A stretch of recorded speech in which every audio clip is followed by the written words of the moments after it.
takes place between 9 a.m. and 10 a.m. Events occur in real time.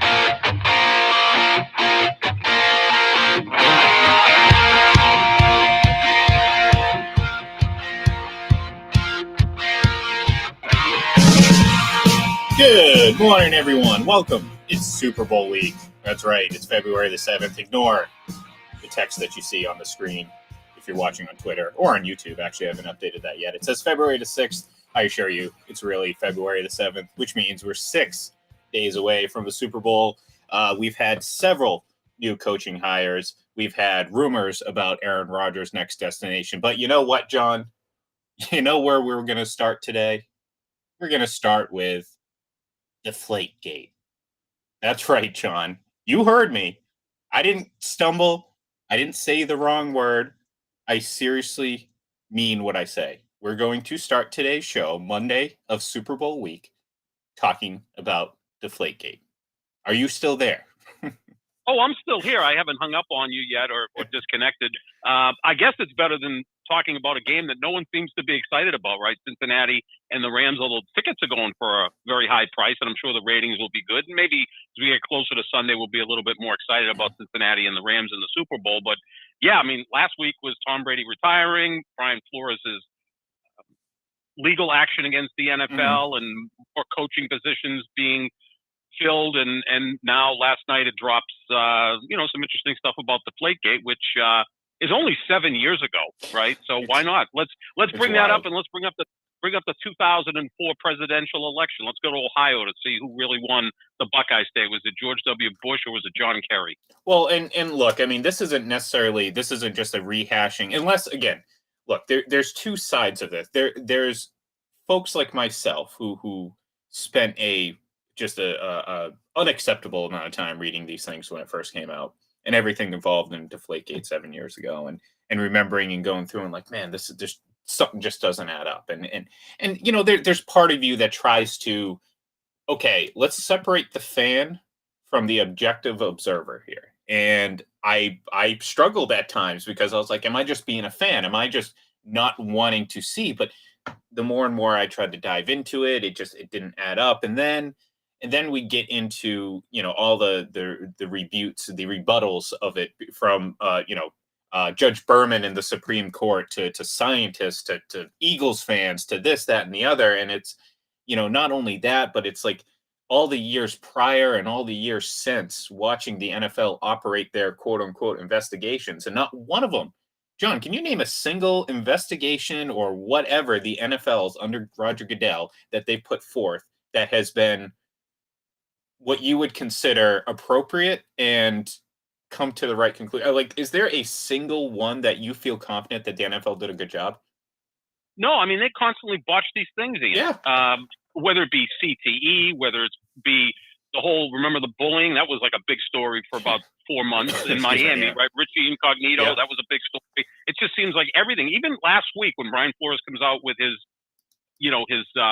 statement and his lawsuit, class action suit against the NFL, within 2 hours they go, these allegations have no merit. And I'm like, really? You investigated that quickly what a man is bringing to court against you? You know, the NFL makes money in spite itself. Like, I could be the commissioner of the NFL, wear a nice suit, get a nice haircut, take the bullets for the owners. Now, he's really good at it. Are you campaigning right now there, John? Well, I do it for half the price. He makes like $50 million a year. I'll do it for $25 million. How modest of you, John. Just half the price of Roger Goodell would buy you a lifetime of... That's how I roll. Yeah, exactly. Exactly. But for what they need him to do, he's perfect, right? He's a stooge. So he goes out there and he takes all the bullets. Meanwhile, the 31 owners and the Green Bay Packers sit in the background and count their millions. There's no way that you could lose money as an NFL franchise. There's no way that this league loses money. I mean, the ratings are ridiculous. The ratings for the Pro Bowl yesterday will be better than any regular season NBA game. Yeah, I mean, and that's the monster that is the NFL. So it allows them to kind of do whatever the hell they want. And look, I mean, anyone again who isn't anti-Brady or anti-Patriots at the time, and trust me, I'm pretty sure those people outweighed the actual folks that were, you know, supporting the Patriots case here. But, you know, this It's frustrating to me to think that they could sit there and ultimately win this case and suspend their greatest player for basically a article in the CBA that says the NFL can do whatever they want. That's essentially what it came down to. Article 47 is like 46. Someone's 46. going to have 46, right? Article 46. I mean, at some point, that's going to be challenged by someone, right? Because that's it was. Well, that's the problem. That's what Deflategate was, though, and that's the problem. Yeah. It showed that there's really no way to challenge it because and again, I can't believe that it's February. And they agreed to that. Well, they agreed to that. Yeah, but they agreed I think there's also think there's negotiating in good faith that things like that wouldn't be abused. And this in Deflategate, the more we learn about it, this is exactly what it was. Because again, if we're going to go back in time here a little bit, there we go. Yeah, it's like 7 years. Yeah, 7 years. That's why I needed the rewind effect, just to really put us into the right perspective here. But I'm 51 years old at that point. And I'm much healthy. So I would like that. You were a young lad at the time. Just well. Yeah, you're just a couple years older than Tom Brady is right now, but it's just crazy to think, but whatever. Anyway, so the league, the only court of law that made any sort of official or non-official judgment on the actual merits of the case, not the again the articles and the power of the commissioner, but the actual merits of the case, with the Supreme Court, Judge Berman, who again got accused of being basically a Patriots fan because he said, well, this stuff doesn't add up. And all of a sudden, he's the only one who actually remarked on those cases. And guess what? He said it was basically a load of BS. And again, you go to, the scientists, the professors, all the people that came out and talked about, like, no, this falls in line with, excuse me, with natural air deflation because of the natural gas, the ideal gas law. And anyone who lives up in the Northeast and who drives a vehicle understands what happens when maybe they don't know the scientific explanation. They surely do now, but they understand that when things get colder, sometimes your tires deflate a little bit. You lose air pressure because of the cold. It happens. I mean, we know about this. Again, the NFL didn't realize that, and that's what happened. They jumped to a conclusion and then tried to work themselves back. And then that's what's very evident when you go through this case, because you're starting to say that's the only way it adds up. It's like, oh, they jumped to a conclusion and decided, oh, hey, guess what? We're just going to have to work backwards and try to figure out how to prove it. And that was very evident when they said, oh, yeah, guess what we're going to do moving forward, John? We're going to keep track of the air pressure in footballs moving forward. We're going to know 2015 season. We're going to track everything. For what I think you remember, you actually brought this up recently. Didn't they forget like the game balls during one of the playoff games at like the hotel that season? I mean, that's besides the point. But what was very obvious to all of us that were like, wait a minute, what are you tracking? You're going to track and basically kill your own case. Well, guess what? The NFL never released those numbers, and we know why. General Counsel Jeff Pash, buddies with Bruce Allen, by the way, expunged the numbers. Why, John? Why? Well, guess what? Because according to Mike Florio and his sources and some of the details, and this is kind of what we're getting into and why it's being a topic today, he expunged those numbers because it told us exactly what us Patriots fans, what's Tom Brady fans, what us intelligent, thoughtful thinkers were saying. Air deflation happened naturally.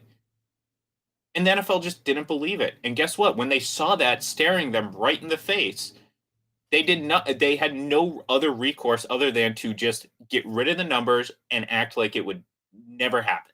And that's exactly what they did. And, to this day, every year or so, we need to have someone go up there and apologize for misstating facts about Deflategate or Spygate and all that stuff. And then we have to listen to or see the 11 of 12. That's the other thing. 11 of 12 balls, at least 2 pounds PSI underinflated. That kicked off this entire firestorm. That night, late after the AFC Championship game, that tweet comes out, and it's Tinder for this fire. is what it is. And it just, I mean, it explodes. All of a sudden, Tom Brady has to answer questions about things he literally has no idea about. And now people are judging him because his response is, well, are you serious? Like, are we really talking about this? And they use that as, well, look, he's guilty. I mean, that conference, John, got torn apart, ripped apart, investigated, analyzed, nitpicked to every degree you could possibly do. And the reality of it was a simple explanation. He was presented with this quote unquote theory, realizing right away how absurdly ridiculous it sounded, and he acted accordingly. And people use that against him. And this was really what started the entire thing. And you know what's funny, John? The source of that quote unquote information that was completely false and has been, admitted to be false by the NFL in documents sent to and from the Patriots during that time. Troy Vincent. Oh yeah, that's right. The NFL VP of whatever. I don't even know what his title was at the time. Troy Vincent, the same guy, John, the same guy who was in the booth during Super Bowl 52 and had a hand in overturning or affirming the touchdown in the back of the end zone for the Eagles, which by that current standard of rules was not a touchdown. And you start to think, okay, am I bordering on conspiracy theory here? Or is it very clear that there's a handful of people within the NFL that had a vendetta either against the Patriots or they were so backed into a corner by the jump to conclusions that they had made that they just acted to save their own ass? Either way, it came out negative against Tom Brady and he didn't deserve it. And it's a shame because, 7 years later, we're getting people say, oh, who cares about this? Well, I care. The folks that have been sitting here still to this day talking about how Deflategate was this massive cheating scandal, ignoring everything else, but just focusing on the deflator text and stuff like that. This is important.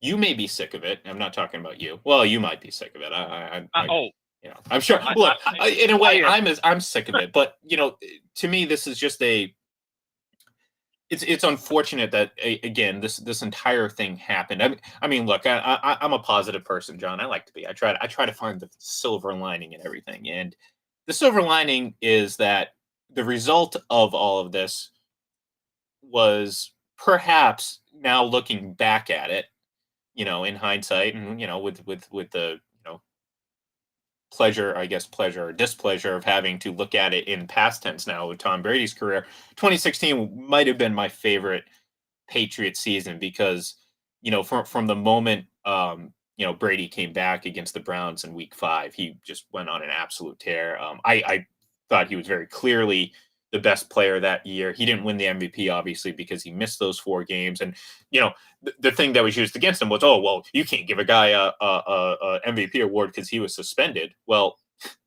why was he suspended? Because the NFL had a vendetta and decided to essentially frame the Patriots for something that they didn't do. And they used Tom Brady not as the GOAT, but as the scapegoat in all of this. And guess what? He fought as hard as he could. But to your point, like at some point, you just can't fight it. You cannot fight it because at the end of the day, this all went to a court and the judges were like, I don't care about the facts. I don't care about how you obtain this information. I don't care about the multitude of inaccuracies or contradictions that the NFL has made at every turn. I mean, people were talking about Tom Brady as this habitual liar and manipulator and the Patriots as a cover-up when it was the exact opposite. I mean, you go through those papers, you go through the emails and all the research that these other people did when they looked at the Wells report and realized it was a crock. And then they went and dove a little bit deeper and realized that the NFL just lied and lied and lied the entire time, to the point where like they had what was it, transcripts of mediation or something that they didn't expect to get out, that got out at one point, that basically contradicted everything they said on the record, saying, oh, we did this, but no, the reality was you didn't. And Brady did this and you did not. It's been an absolute mess. And the fact that, to your point, what's happened in the NFL, no one cares. No one cares. Tom Brady's a cheater. He's a liar, whatever. But yeah, who cares about the NFL? I mean, they're just whatever. Let's go watch some games and give them money. So that's where we're at, and that's why the NFL is a monster. Well, they can. They are so dumb lucky in that with that, so you take the greatest player ever, you put him through the ringer, and just remember the 2 weeks from the end of the conference championship games, which by the way, I was in a fog for 2 weeks because before the Patriots Colts AFC championship game was the Packers Seattle game, which did not end too well, right? Couldn't handle the onside kick, and my guy didn't play all that well that day. Oh boy. Yeah, I was watching the Patriots Colts game. It could have been Patriots Titans for all I know out there. Like I remember barely falling asleep that night, waking up the next morning and listening to the radio with this story coming out, and I'm like, am I in a dream? We're talking about deflated footballs. I was hoping that maybe the onside kick was a deflated football that the Packers couldn't handle. Maybe that was the excuse. But the 2 weeks leading up to that, this story led the national news. Yeah. I mean, this wasn't just on SportsCenter. This is how dumb lucky the NFL is. They botched this type of thing. They're bringing their greatest player in history through the ringer, and they get incredible ratings on Super Bowl Sunday because everybody wanted to see what's going on. Like there are people out there that don't watch football that don't know. Yeah, Tom Brady, right? Yeah, so that's what I'm saying. Just think of the amount of pressure that he was under going into that game. And the first three quarters weren't all that good. It was 24-14. He had thrown 2 interceptions. They were putting a lot of pressure on him, and that to me is when he became the greatest quarterback ever. Because he had 3 Super Bowls at that point. Montana had 4, so you could still say Montana was the guy. But that fourth quarter performance against Seattle gave him his 4th Super Bowl, which to me made him the greatest player ever. And the way he did it against that defense with all of that pressure, that's when I said this guy's the best. And then since then, obviously, he's just lapping the field. But yeah, that's how dumb lucky the NFL is. They could screw up more things, and they just come out smelling like roses. Well, it's like that. That's why. What was it? A week and a half ago, Roger Goodell released a statement, reacting to Tom Brady's retirement, and I just kind of rolled my eyes because, it's exactly what you would expect. Very PR, and I'm just sitting here thinking like, Deflategate, and that's all I can think about. And then now this to even further, anger me, knowing that again, this was something that folks that were anti-Deflategate or very skeptical about the details and the process and everything like that. These are things that we have been saying for years. I mean, years. I mean, go back and just say, not even just years ago. I'm talking like in recent history, because like every day you see, oh, the Patriots cheated. Oh, Tom Brady's a cheater. I mean, we saw people when he announced his retirement, getting up on Twitter and saying they hate the guy because either A, they listen to Harry Potter, or they think he's a cheater and has ruined the game because of Deflategate. And now you look at this and you're like, wow. Clearly this isn't just we're fans of Brady, so we're trying to protect his legacy as much as possible. No, this is an outright frame job from every angle you look at it. There's no, and I said it at the time, and if you think about it, if you break down Deflategate, just logically, first of all, the idea that there was this intricate scheme to do this that actually helped Tom Brady's play. And I always ask this, what did they do during away games? And I ask that because, well, the entire process hinges on the ball boys' access to the footballs. Well, when they're on the road, the ball boys aren't there, and the other team has control of those footballs. So I asked those people if he was so worried about all this, if this was such a key to his success, what did he do during away games? And there was never any answer. And it's like sometimes we overcomplicate things to the point where it's like we lose track of what's actually important. And right there, you sit there and you're like, okay, well, I would have to believe that somehow it got even more intricate on the road, and he somehow cared so much about this, but then just ignored it during the road. That would be something I would have to believe. Also, despite everything else, all the text, all this conjecture, everything, you would have to believe that a guy, and I'm going to bring up this game again because you remember very clearly this game went to overtime, the NFC Championship game, which delayed the start of the AFC Championship game by at least 40 minutes. So Mhm. what happened? Well, the locker room with the officials, with the ball boys, with NFL personnel, where the Patriots ball boys were, they were all together in this room. And prior to the start of the AFC Championship game, guess what? The ball boy went to the bathroom. I mean, you're sitting there thinking, okay, I got to spend at least the next 2 hours out here. We spent an additional 40 minutes in this room. I got to take a leak. So the entire case, forget about everything else that happened, John. Forget about everything, all the text, everything. You would have to believe that in 90 seconds, that ball boy went into the bathroom in plain sight of everyone. This idea that he snuck around is just absolutely untrue. In plain sight of everyone and perfectly deflated just the 12 Patriots footballs and not the Colts. And that's that. So if you believe that in 90 seconds that someone can do that, and I remember seeing people doing videos where they'd line up the footballs perfectly and go rapid fire through them all. And I'm sitting here thinking like, okay, so you can do all that in 90 seconds if you go as fast as humanly possible. Okay, you have to believe that happened, and I just didn't. And again, we're seeing now that that's clearly not the case. That he didn't go in there to deflate footballs. He went in there to take a piss. Like, hey, you got to go out on the field for the next 2 hours. The guy's 50 some odd years old, John. Oh, I know that feeling. Yeah, that's what I'm saying, man. Like,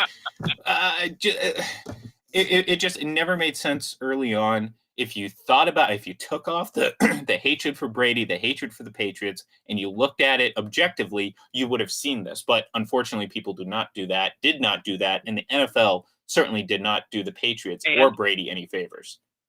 And be nice to Aaron Rodgers about this, because he was one of the first players that came out and supported Brady, because he likes his balls overinflated. Yeah. But he was right there. I think they played in a preseason game the next year. And when he was in the New England market, Aaron Rodgers talked about that, how ridiculous this was. And I think after the game, they embraced, because I think they're pretty good friends. I mean, as close as you can be when you're competitors. But oh, sure. I think they met at midfield, and he was, just, hey, Tom, hang in there. I'm with you. Because again, the quarterbacks have a brotherhood anyway. I mean, they're, they all kind of think the same way. But and I think Peyton Manning came out in support of Brady as well. So when the other two great quarterbacks of that time come out and support the GOAT, that's pretty important. Well, and again, I mean, when it comes down to it, it's just ridiculous to even. I mean, it was laughable then. The further we get away from all the actual events of the whole situation, it becomes even more laughable, because we've only learned. I mean, I don't think there's ever been any bit of information outside of the Wells report, which again we now know as being just a crock, really. There hasn't been any information that has come out since Deflategate that has shed any sort of positive light on the NFL.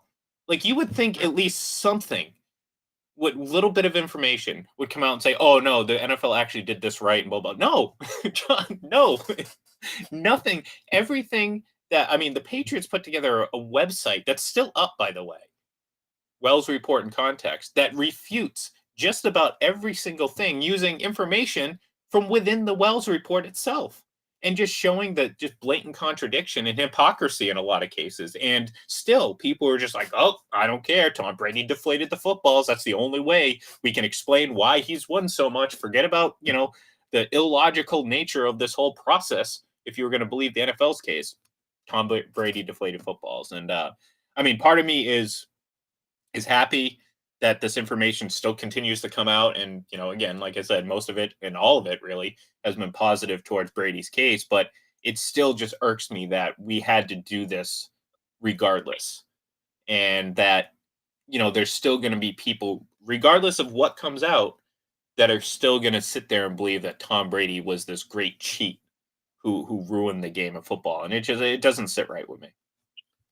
Yeah, no, I mean, it seems so long ago, but then it seems like it happened, 3 weeks ago, because it's always been in the news. I mean, this thing lasted 2 years, right? Because this happened at the end of the 2014 season, and he served the suspension to start the 2016 season. So 2 full years of this.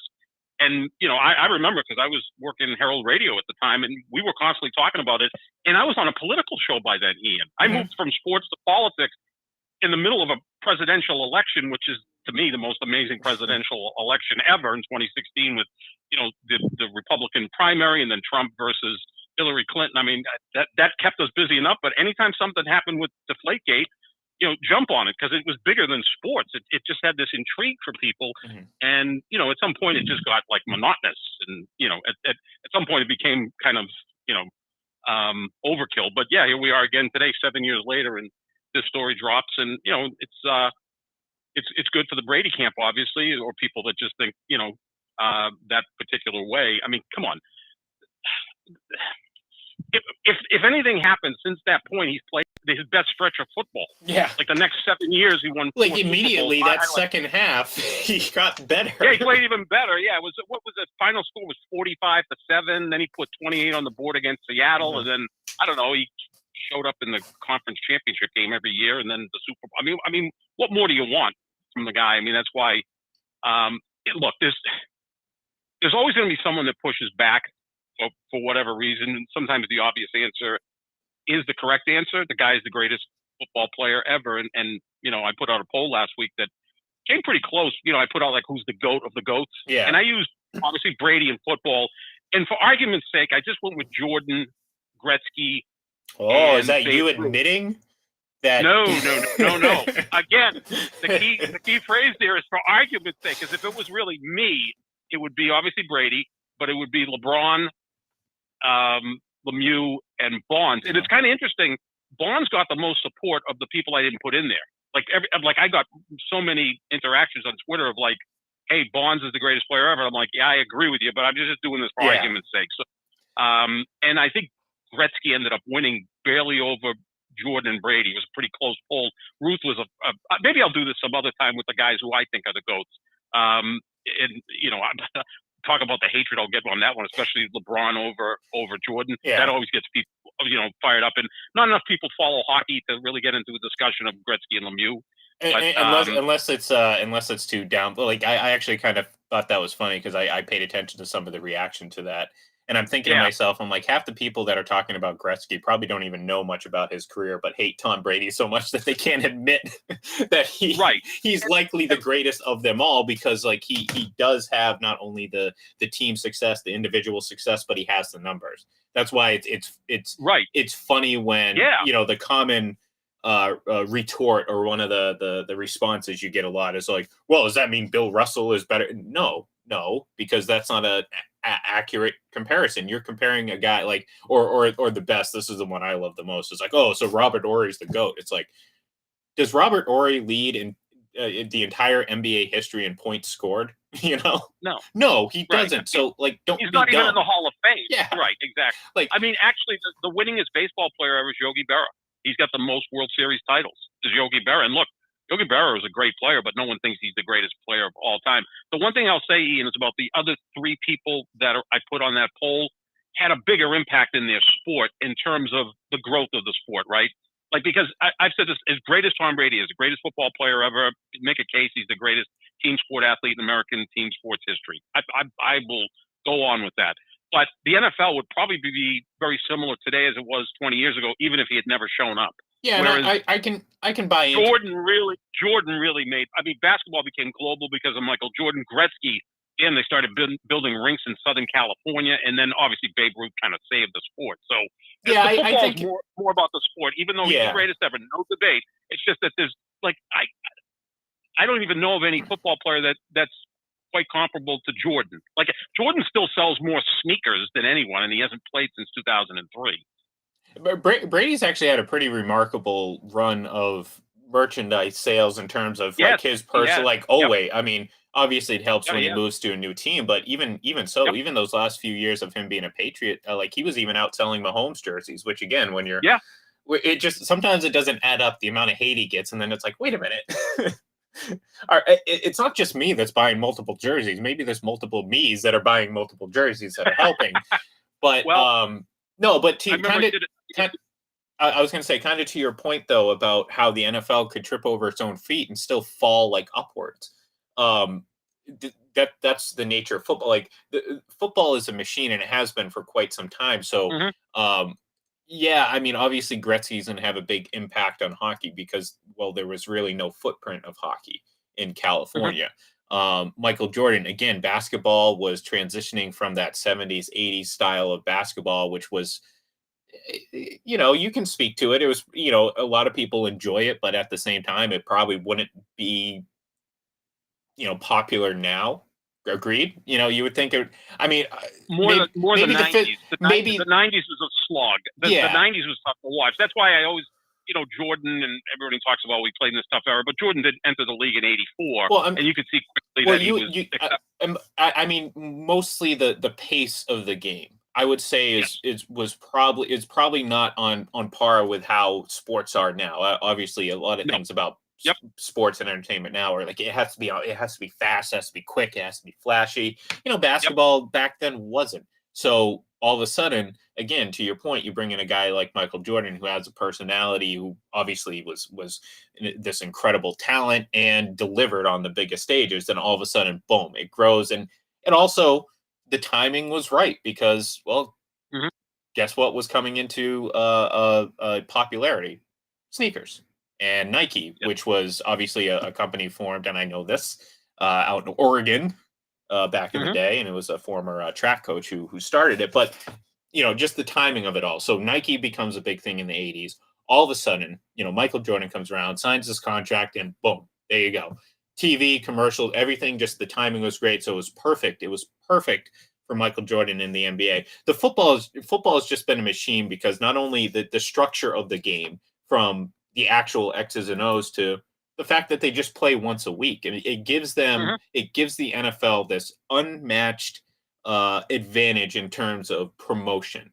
Like, it's not necessarily about the quantity, but it's about being able to have this build up each and every week. It's what's great about wrestling, or what it used to be, is hmm you tell a story week to week. And I think you're getting that with football. And of course the game's great because it's physical. It has all the elements people like about sports: the physicality, the excitement, the back and forth, this, that, and the other. And again, it spans multiple communities. You know what I mean? There's players hmm from every walks of life that come in and play this game. So yep, it's a natural machine. You don't get that in hockey. You don't necessarily get that even in baseball or even in the NBA. I mean, there's a little bit more diversity than, say, hockey, but still, it's the NFL is king when it comes to that. Player and it's wise, made for TV. It's yeah, perfect it's on made TV. for TV. And let me be very clear: diversity player wise. So we're not even gonna. I mean, the No, no, NFL no, we don't want to go obviously, there. yeah, the NFL obviously has plenty of issues. And again, another um, very vacant Goodell statement recently kind of further emphasized their struggles when it comes to diversity in the Which coaching ranks. But which yeah, he can't do anything about, to be honest. I mean, he's got the owners. It's up to them to make these changes. no, And it's true, good luck but to I him. mean, you can question the nature of their actions, because, like, I hmm think a lot of people, even at the time, saw a lot of what they did as, well, this is kind of just a PR thing. Like, hmm you're trying to save face here. Let's, again, we kind of all poke fun of the end racism things in the back of the end zone. Like, what the hell is that going to do? Like, what are you going to Right. make the font bigger now? Like, to really hammer it home? Like, oh, okay, maybe this owner sitting up in the box and they look down and they say, you know what? That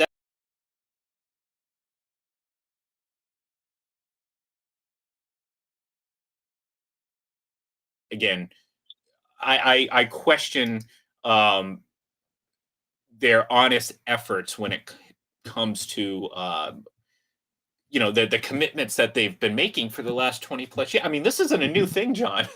I mean, we've been hearing commitments to diversity in coaching for 20 years at least.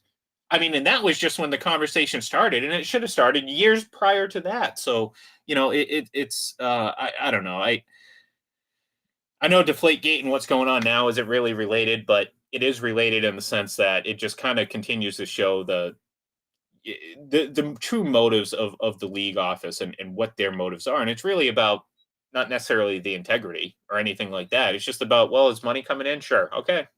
Yep. That's it. Exactly. Yeah.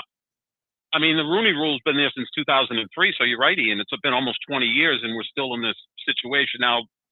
reports are that Lovie Smith is going to be named head coach of the Houston Texans, and Mike McDaniel is now the new head coach of the Miami Dolphins. He's biracial, so is the NFL going to come out and say, "See, we brought in African American coach and we brought in a biracial coach, so leave us alone, and then we'll see what New Orleans does." Would it surprise me if I said that I think that they probably think that way? Like, oh, okay, right. look, and I think that's the problem. Like they saw it last year. They're like, oh, look, we have Brian Flores down in Miami, and look, Ron Rivera isn't, he's a Mexican American, but he's in Washington, and so on and so forth. And I honestly think they sit there and they're like, yeah, you know what, we did a good job. Congratulate us, and then they move on because then it's like, okay, the issue's solved. Well, it's not, and it's very clear that it's not. And again, you can have all these, my cause, my cleats, all these like again, PR. It's PR 101. Like if you go to a PR for how do we make ourselves look better? Well, guess what? Attach your name to a bunch of causes and come out with some great statements and Roger Goodell, remember how they tried to make him into this like sympathetic father figure? I mean, at the draft, the COVID draft, he's just sitting in his chair, which probably costs like more money than anything that most of the fans own. I mean, you see that thing? It was like leather with like diamond encrusted like snaps on it. I don't. The size of his house. You see the house he lives in? Oh my God! Yeah, that's his vacation home. Right. I mean, his home is a mansion. Which you know what? God bless him. If I made $50 million a year, I'd live in the same thing. I don't look. No, I'm not knocking him for making the money or spending it. I mean, by all means, do it if you make it. Don't try to sell us that he's the common man who's just exactly to be the head of the NFL. Right. Like none of the owners are the common men. They were all billionaires.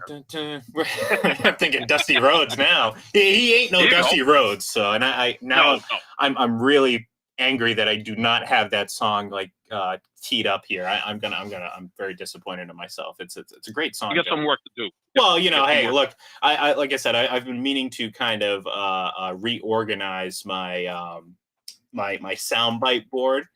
And I always think of it a little bit too late. That's the problem. But fortunately, I have options here, John. I have abilities. I have means. I have ways of bringing this type of entertainment to us, even on the fly. And as I wait here, as this ad finishes, I can play it right here. There we go. I love this. I love this intro. It's great. I haven't played it in a while. He's just a common man. Working hard with his hands. Oh, I love it. He's just a common man. I wish you guys could see the visual right now. I'm watching the Titantron. It's great. Yeah, you know what? We're just going to play this out for the next 9 minutes on repeat, guys. So if you enjoy this, just stay tuned and listen, because I'm going to. No, Roger Goodell is definitely not the common man. And honestly, I would have loved Dusty Rhodes to be the commissioner of this league. You know who else, by the way, John? Iron Sheik, man.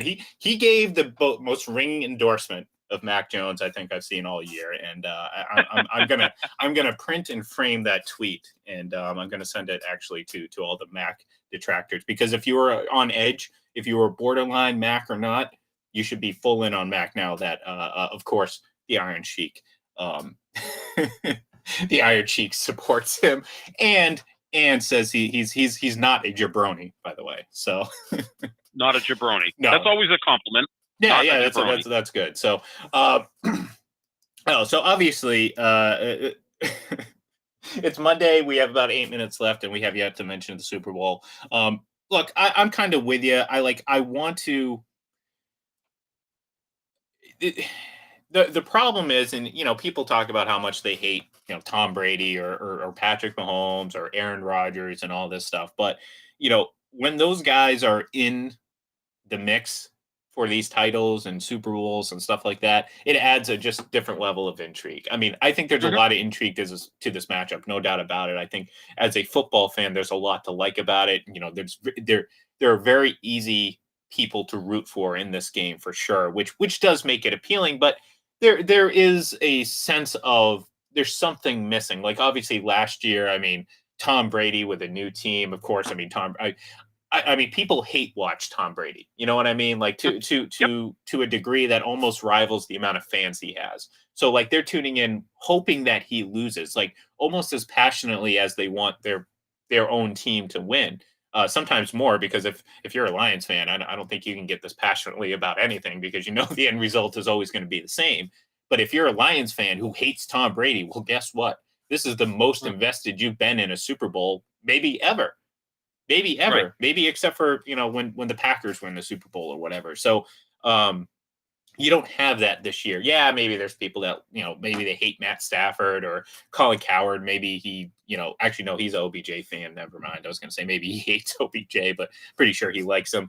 There's really not that. And Skip is not a big fan. Skip is not a big fan of OBJ. But I honestly, I don't believe either him or Shannon have any real authenticity to him. So I kind of disregard a lot of their opinion. You know what I mean? Like, I feel like a lot of it is for show now. So like I kind of take what they say with a grain of salt. But I just, the more I've had a week to think about this game, you know, and kind of let it stew a little bit. And as much as I want to see, and I hope the Bengals win, my rooting interest is probably in the Bengals. I feel like this is going to be a chalk it up game for the Rams, you know, and I hate to say it, because like I want to see a competitive game. I want to see. And trust me, hearing this from me, I'm not the biggest Sean McVay fan or Rams fan in general, but the more I think about it, I'm like, I just don't see how this Bengals offensive line is ultimately going to hold up. And I think maybe they just might be a little bit of an overachiever right now. And I think the Rams are, so like to me, my gut right now, I haven't made my pick yet, and I actually haven't decided, because, you know, a couple days from now, maybe I'll change my mind, and, you know, we'll see what happens. But right now, my gut on Monday, 6 days from the Super Bowl, is that I think the Rams are going to win fairly comfortably, 14-ish points. I just think they're going to have one of those games where it's like right from the get go, you know, all right, that's it.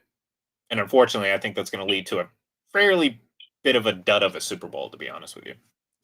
Yeah, like a 31-17 type game where they're in total control, and, you know, maybe Cincinnati kind of hangs around. And, yeah. And again, people will be like, well, last year was 31-9. Yeah, but there was also layers of intrigue that this game doesn't have. Obviously, you know, the almost like I said, to the point where, like, you know, people hate watch, you know, Tom Brady, so, you know, hoping that he would lose. Well, in a lot of ways, there were people, division rivals, you know, Patriots fans for sure, Bucks fans obviously, that didn't want to see Kansas City win. So there's a little bit of that too, you know, that hate watch. Right. Okay, we want to see this, and the fact that they got their, you know, rear ends handed to them, that was very entertaining. Like, if the Rams go out and beat the brakes off the Bengals, there's not going to be anything entertaining about that. There's no like, oh, the Bengals, the big bad Bengals finally went down. Like, no, it's like, oh, well, okay, congratulations to the Rams. I think it would be kind of like Denver, Carolina, you know. Yeah, that one was a little more intriguing, because you had the league MVP and Cam Newton. They were 15-1 that year. But I know what you mean in terms of, and we kind of felt that Peyton Manning was playing in his last game, so that was pretty interesting. But yeah, sometimes you just get these matchups that I know a lot of people compare this a little bit to like Denver Atlanta back in '98, when Denver actually was the reigning champion. They went on and repeated, and Atlanta kind of shocked the world by beating Minnesota, who was a 15-1 team in the NFC Championship game. It was like, oh, Atlanta's in the Super Bowl. It's kind of like the same thing here with Cincinnati.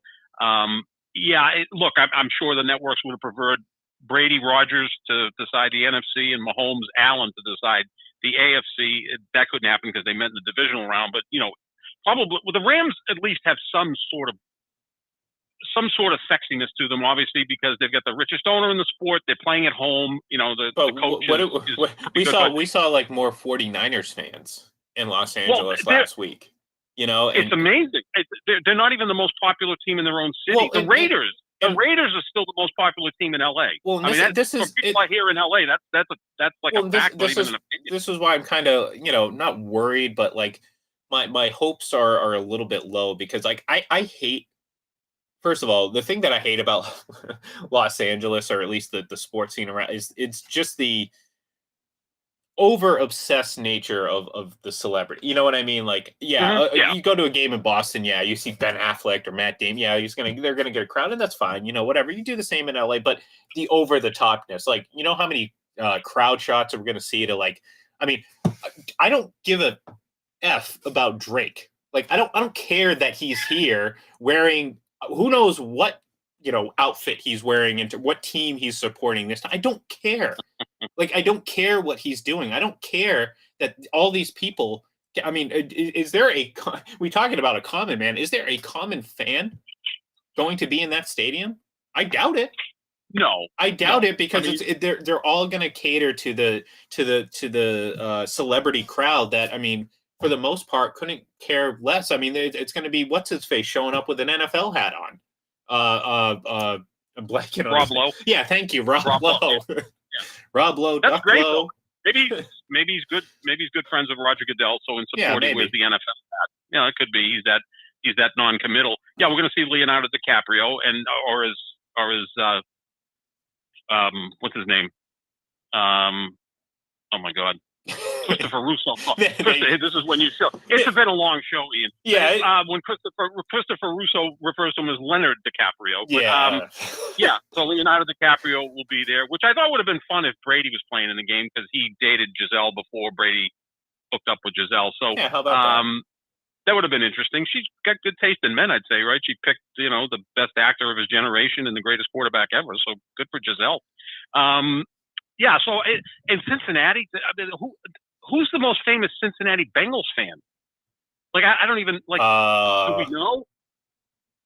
Who's from Cincinnati? Like, Travis Kelce, maybe? I'm not even joking because he and his brother are both from Cincinnati. I mean, I'm sure they're somewhat, well, I mean, I know they play for other teams, but, they probably wouldn't mind seeing the Bengals win because the Bengals beat the Chiefs and they're in the AFC and, they probably grew up Bengals fans. I don't know. Who's the biggest Cincinnati Bengals fan and, like, who's really the biggest Rams fan except the celebrities that show up. Ian, the Raiders are more popular in L.A. USC is more popular in L.A. And I'll make a case that the Cowboys, Packers, and Steelers are more popular in L.A. Then come the Rams as the sixth most popular football team in Los Angeles. That's kind of crazy. Which is crazy. And like I said, I mean, look, we're not trying to pile on. We're just trying to frame the intrigue on this game and hope that maybe we can slowly, gradually throughout the week build ourselves up to make it a little bit, I don't know, more intriguing by week's end. So we're going to try to do that. But we're going to say goodbye now. We're going to leave us on a down note. So we spent most of the day talking about Deflategate, and then of course the final 10 minutes or so talking about how potentially this could be quite a dud of a Super Bowl, but we're going to be positive throughout the rest of the week. So we'll be back tomorrow. Like I said, we're going to jump a little bit more into the X's and O's and talk a little bit more Super Bowl preview as we try to get ready for this game. So until then, give us a follow on Twitter at FPC Radio Live, and we will talk to you tomorrow. Have a great day.